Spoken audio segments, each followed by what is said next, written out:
Hi hello வணக்கம் மக்களே. இன்றைக்கி நம்ம இந்த வீடியோவில் எதை பற்றி பார்க்க போகிறோம் அப்படின்னா, இன்றைக்கி நம்ம வந்து Honda deo CBS BS4 value பைக்கை தான் இன்றைக்கி நம்ம வந்து ரீசேல் பண்ண போகிறோம்.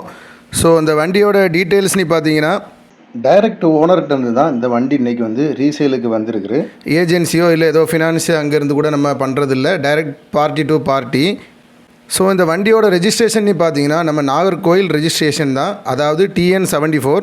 இந்த வண்டியோட நம்பர் பிளேட்னு பார்த்தீங்கன்னா TN74AT 2610. ஸோ இந்த வண்டியோட ஃபியூல் டைப்பு பார்த்தீங்கன்னா நமக்கு பெட்ரோலு.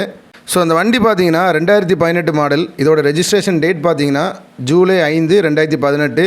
இன்றைக்கு வரைக்கும் உள்ள இந்த வண்டியோட வயதுன்னு பார்த்தீங்கன்னா 6 வருடமும் 7 மாதம் 6 நாள் ஆகிருக்கு. இந்த வண்டியோட கலர்னு பார்த்தீங்கன்னா ப்ளூ அண்ட் ஒயிட்டு. ஸோ இதோட RC ஸ்டேட்டஸ் வந்து ஆக்டிவில் தான் இருக்குது. ஸோ இந்த நீங்கள் வண்டி வந்து பார்த்தீங்கன்னா நல்ல ஒரு ஒர்க்கிங் கண்டிஷனில், ரன்னிங் கண்டிஷனில் தான் இருக்குது.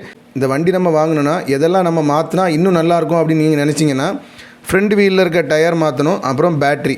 ஸோ இந்த ரெண்டு தான் நீங்கள் வாங்கினா மாத்திர மாதிரி இருக்கும். மற்றபடி பேக் டயர்லாம் பார்த்தீங்கன்னா புது டயர், அதாவது நல்ல பிராண்டட் கம்பெனியோட சீட்டு தான் போட்டிருக்காங்க. ப்ரோ இந்த வண்டி எத்தனை கிலோமீட்டர் ஓடி இருக்குது அப்படின்னு நீங்கள் கேட்டிங்கன்னா 39,746 கிலோமீட்டர் வரைக்கும் தான் அந்த வண்டி ஓடி இருக்குது. ஸோ இதில் எந்த ஒரு ஃபேக் டீட்டெயில்ஸும் இல்லை. ஸோ இந்த வண்டி சார்ந்து வேறு எதுவும் தகவல் உங்களுக்கு தேவைப்பட்டுச்சுன்னா, இல்லை இந்த வண்டி நீங்கள் வாங்கணும்னு ஆசைப்பட்டீங்கன்னா, நான் வந்து கஸ்டமரோட, அதாவது வண்டி வச்சுருக்கிற ஓனரோட நம்பரை வந்து நான் அந்த வீடியோவில் பின் பண்ணுறேன். நீங்கள் கால் பண்ணி உங்களுக்குள்ள தகவலை நீங்கள் கேட்டுக்கலாம். ஸோ மீண்டும் இன்னொரு வீடியோவில் நம்ம சந்திக்கலாம். நன்றி, வணக்கம்.